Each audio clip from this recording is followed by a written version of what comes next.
As some of you may remember, about a month ago, an Iranian nuclear plant actually suffered from a major power outage, and at the time it was not known what happened. However, it has now been determined from investigation that the power out actually occurred because of sabotage to the nuclear enrichment plant, meaning it had this power cut due to a sabotage attack. The Iranian Atomic Energy Chief says that the UN nuclear watchdog was infiltrated by terrorists and saboteurs. Essentially, he's blaming the nuclear watchdogs for having someone infiltrated their group to go ahead and conduct this act of sabotage, because they did occur around about the same time. Now, the point of these nuclear plants is to have centrifuges in which they put the uranium in to enrich it to the point where it has a higher concentration of fissile material that can be used in nuclear plants or nuclear weapons.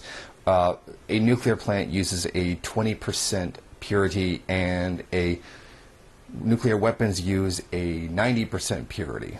And it's claimed that since Iran is making 20% in order to have a nuclear fuel for nuclear power plants, that they're obviously going to go ahead and make a 90% and use them for nuclear weapons. Essentially, which is based on nothing. Iran is developing nuclear energy, which is perfectly legal under the Nuclear Non-Proliferation Treaty and just about every single law, international law there is in the world. They're not breaking the law by developing nuclear power. They're just fraudulently claiming that they're building nuclear weapons with, just like the war in Iraq, absolutely nothing. And that's exactly what's happening right here. And as a result, this is coming out at a time when Israel is already almost on a daily basis threatening Iran for daring to create nuclear energy and claiming that they're making nuclear weapons. There's an exchange of threats between Iran and Israel almost on a daily basis. Now, the Iranian official did speak on this incident. Does this visit have any connection to that detonation? Who, other than the IAEA inspector, can have access to the complex in such a short time to record and report failures? Essentially, yes, it seems very likely that somebody who was with the nuclear regulators was actually responsible for this.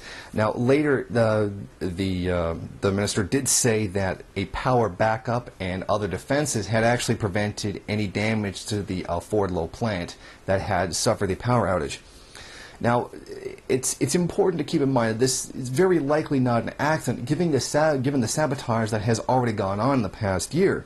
The Stuxnet computer virus, which hit Iran and was specifically targeted at their nuclear facilities.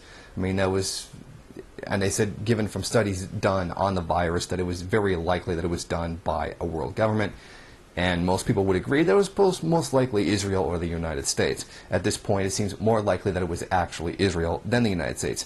And not to mention the 4 Iranian nuclear scientists that have been assassinated since 2010. So they already are under conditions of having been attacked by world powers for developing nuclear energy.